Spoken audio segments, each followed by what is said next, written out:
പാലക്കാട് ഉപതെരഞ്ഞെടുപ്പിൽ മാധ്യമപ്രവർത്തകൻ എം.വി. നികേഷ് കുമാറിനെ CPM പരിഗണിച്ചേക്കുമെന്നുള്ള അഭ്യൂഹം ശക്തമാവുകയാണ്. സജീവ മാധ്യമപ്രവർത്തനം അവസാനിപ്പിച്ച് പൊതുരംഗത്തേക്ക് ഇറങ്ങുകയാണ് നികേഷ് കുമാർ.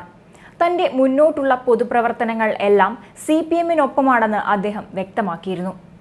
ഈ സാഹചര്യത്തിൽ വരാനിരിക്കുന്ന ഉപതെരഞ്ഞെടുപ്പിൽ താരപരിവേഷമുള്ള നികേഷിനെ പാലക്കാട് നിന്ന് മത്സരിക്കുന്നതിനെക്കുറിച്ചുള്ള ചർച്ചകൾ അല്ലെങ്കിൽ ആലോചനകൾ പാർട്ടിയിലുണ്ടെന്നാണ് പുറത്തുവരുന്ന വിവരം.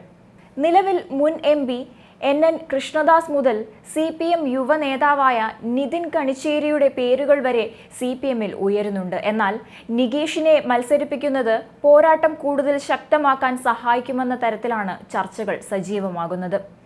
2016 കണ്ണൂർ ജില്ലയിലെ അഴീക്കോട് നിയമസഭാ മണ്ഡലത്തിൽ നടന്ന തിരഞ്ഞെടുപ്പിൽ ഇടതുപക്ഷ സ്ഥാനാർത്ഥിയായി നികേഷ് കുമാർ മത്സരിച്ചിരുന്നു. അന്ന് 2462 വോട്ടുകൾക്കാണ് UDF സ്ഥാനാർത്ഥി KM ഷാജിയോട് പരാജയപ്പെട്ടിരുന്നത്.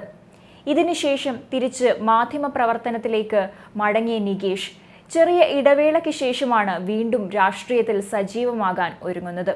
അതേസമയം നികേഷ് കുമാറിനെ പോലെ ഒരാളെ സ്ഥാനാർത്ഥിയാക്കി മത്സരം കടുപ്പിക്കാൻ CPM ശ്രമിച്ചാൽ അത് കോൺഗ്രസിന് കനത്ത തിരിച്ചടിയായേക്കുമെന്നാണ് ചൂണ്ടിക്കാട്ടപ്പെടുന്നത്.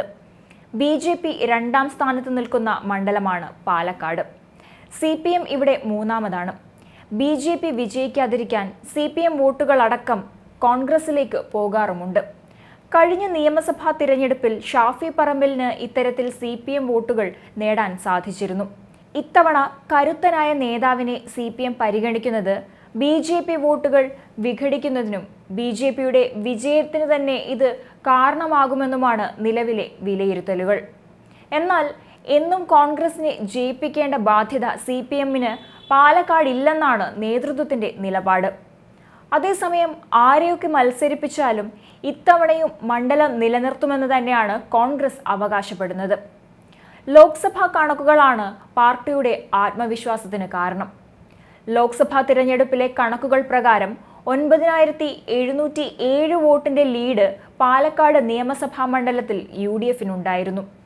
പ്രമുഖ ദൃശ്യമാധ്യമ പ്രവർത്തകനും റിപ്പോർട്ടർ TV മുൻ എഡിറ്റർ ഇൻ ചീഫുമായിരുന്ന M.V. നികേഷ് കുമാറിനെ പാലക്കാട് നിയമസഭാ ഉപതെരഞ്ഞെടുപ്പിലെ സ്ഥാനാർത്ഥിത്വത്തിലേക്ക് CPM പരിഗണിച്ചേക്കും എന്ന് തന്നെയാണ് അറിയാൻ സാധിക്കുന്നത്.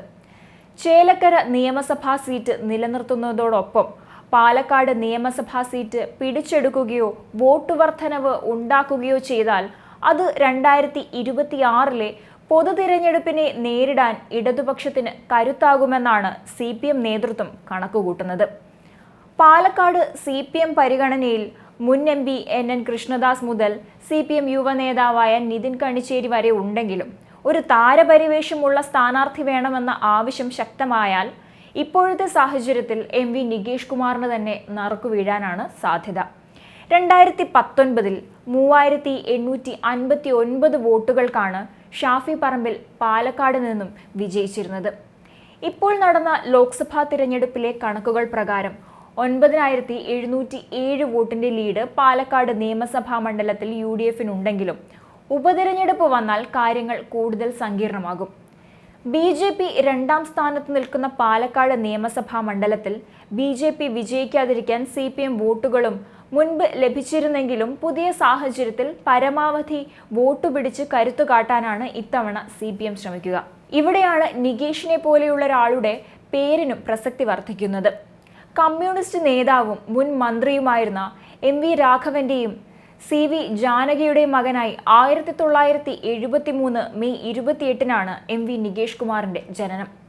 2016 കണ്ണൂർ ജില്ലയിലെ അഴീക്കോട് നിയമസഭാ മണ്ഡലത്തിൽ നടന്ന തിരഞ്ഞെടുപ്പിൽ ഇടതുപക്ഷ സ്ഥാനാർത്ഥിയായി മത്സരിച്ച M.V. Nikesh Kumar 2462 വോട്ടുകൾക്കാണ് UDF സ്ഥാനാർത്ഥിയായ KM ഷാജിയോട് പരാജയപ്പെട്ടിരുന്നത്. ഇതിനുശേഷം തിരിച്ച് മാധ്യമപ്രവർത്തനത്തിലേക്ക് മടങ്ങിയ നികേഷ് കുമാർ ഒരിടവേളയ്ക്ക് ശേഷം വീണ്ടും രാഷ്ട്രീയത്തിലിറങ്ങുമെന്ന് കഴിഞ്ഞ ദിവസമാണ് പറഞ്ഞിരുന്നത്. 28 വർഷത്തെ മാധ്യമപ്രവർത്തന ജീവിതത്തിനാണ് ഇതോടെ പൂർണ്ണമായും നികേഷ് വിരാമമിട്ടിരിക്കുന്നത്. ഏഷ്യാനെറ്റ് ന്യൂസിലൂടെയാണ് നികേഷ് കുമാർ മാധ്യമപ്രവർത്തനം ആരംഭിച്ചത്. 2003 ഇന്ത്യ വിഷൻ ആരംഭിച്ചപ്പോൾ എക്സിക്യൂട്ടീവ് എഡിറ്ററായി ചുമതലയേറ്റു. 2011 റിപ്പോർട്ടർ TVക്ക് തുടക്കം കുറിച്ചു. രാംനാഥ് ഗോയങ്ക അവാർഡുകൾ ഉൾപ്പെടെ നിരവധി പുരസ്കാരങ്ങൾ അദ്ദേഹത്തിന് ലഭിച്ചിട്ടുണ്ട്.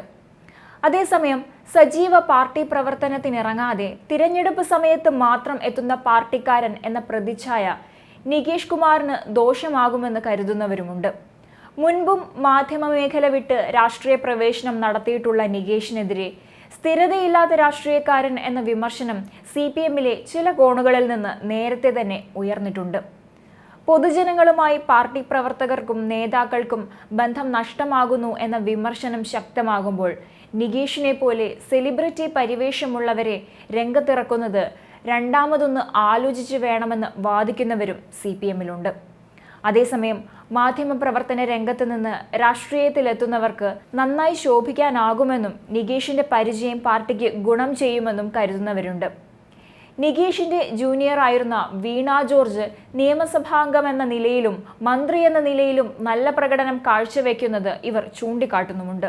ചർച്ചകളിലും മറ്റും CPM-നെ ന്യായീകരിക്കുന്നതിന് നികേഷ് കാട്ടിയ താല്പര്യം കാണാതെ പോകരുതെന്നാണ് ഇവരുടെ വാദം. ഒപ്പം നികേഷ് കുമാറിനെ പോലെ എല്ലാ തരക്കാർക്കും അറിയാവുന്ന ഒരാളിനെ ജനങ്ങൾക്കിടയിൽ പരിചയപ്പെടുത്തലുകളില്ലാതെ അവതരിപ്പിക്കാനാകുമെന്നും ഇവർ ചൂണ്ടിക്കാട്ടുന്നുണ്ട്.